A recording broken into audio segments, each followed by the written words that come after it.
The big news from yesterday, John Cena versus AJ Styles is official. The match was made by Triple H on social media yesterday. After a little bit of a back and forth between Cena and Styles, it will take place at Crown Jewel, a match that so many fans have demanded to see before John Cena hang up the boots for good, and that's only in December. Not long to go for John Cena in WWE. I am happy we're going to get this match. Of course, these two have met before, and each time it was super good. Hopefully, they can replicate some of that magic. But there is a lot more WWE news to talk about, so let's get on with it.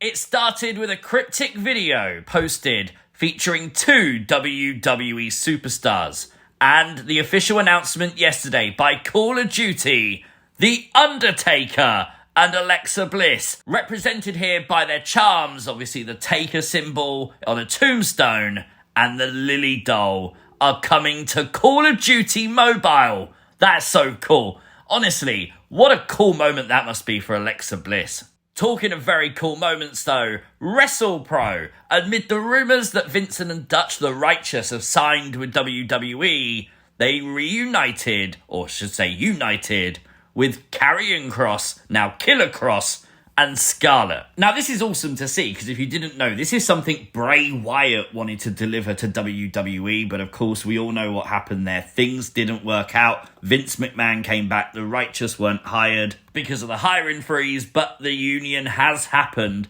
and there's a lot of people questioning if it's happened in the build-up to maybe bringing the Righteous, maybe with Kross, to WWE.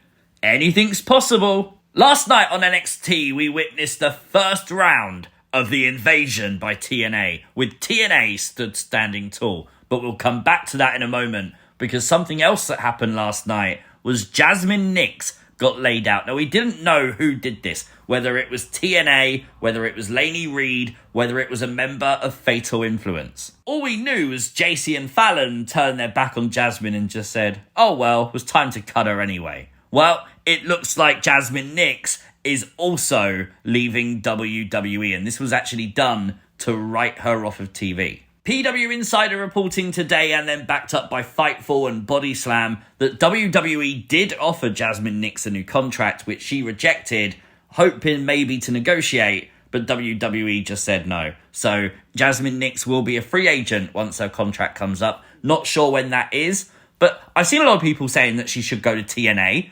And you know what? With the invasion happening, that could make sense, especially if you want to play out the feud between Jasmyn and JC. Injuries definitely derailed Jasmyn Nyx in NXT. There's no denying that. But I do think in some singles matches, there was some really good glimmers of a really big star in the making with Jasmyn Nyx. So I am surprised that she's leaving, but it is a symptom of a very stacked, great women's roster in NXT. Going back to the invasion, though, this was so cool. Something that was anticipated, but predictable doesn't mean bad. Predictable sometimes can pay off, and last night definitely did. TNA sent some big names as well. Cedric Alexander, the former Iconics, Matt Cardona, as well as Eric Young, Frankie Kazarian, the former Xia Li, and so many more. How this goes, I've got absolutely no idea. TNA does have a live event this Friday, Victory Road, and of course NXT has a PLE Saturday of No Mercy, so presumably we're going to see even more shenanigans going on those shows. But like I said last night on Things You Might Have Missed for NXT,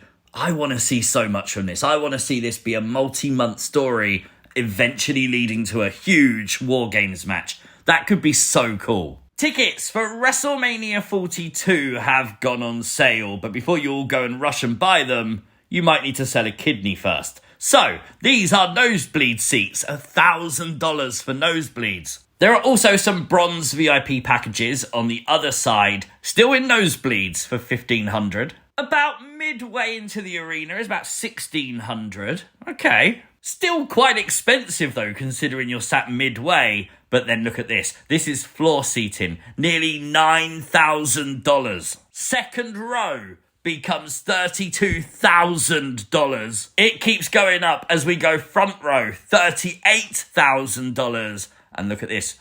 We get a VIP package on row 2. $46,000. And you want to know what's even more cuckoo bananas than those prices? It seems they've already sold out on a lot of those big packages. Wow. There are, of course, some gold VIP packages where you sit like on the aisle or the entranceway, and I think that's okay in comparison. It's still expensive, but, you know, nearly $8,000 is okay. It's better than 40-something thousand. And then there are some floor seats too for like 1,600. So who wants to take me to Wrestlemania? You're paying.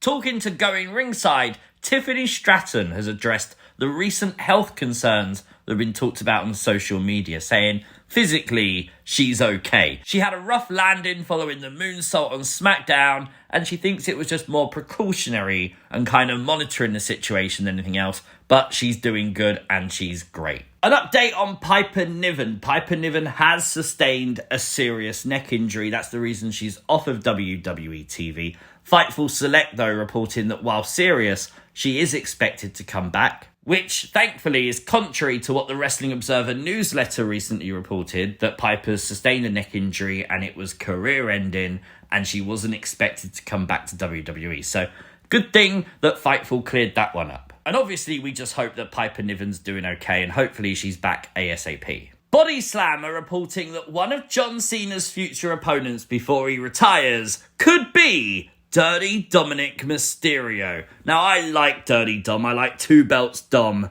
But Cena needs that Intercontinental Championship. So I'm willing to sacrifice it, okay? Give Cena the Intercontinental Championship. Yes, please. The Wyatt 6 3-pack is now available for pre-order on Walmart, but I believe it is a bit buggy and it keeps going out of stock and then coming back into stock, so maybe you got to look a few times. But this is absolutely unmissable. Due to arrive in America in February, it's also available on Smith's in the UK, actually available in January. And I can't believe it's taken me until now to mention these because these are absolutely incredible. New Wyatt 6 merch dropped, and look at these t-shirts. Absolutely brilliant designs, and all the artwork is done by Dexter Lumis himself. How cool is that? I love that. But let's end on some really good news. Roman Reigns is set to wrap up filming Street Fighter tomorrow, which means at that point he can return to WWE at any time. We know he's advertised for Crown Jewel on the poster. Could we get Roman versus Bron Breakker? That's the match I desperately want to see, so I hope that's where we're going to go.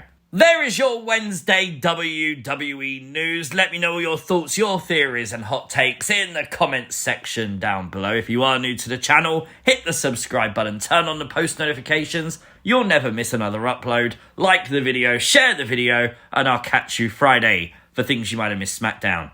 Peace!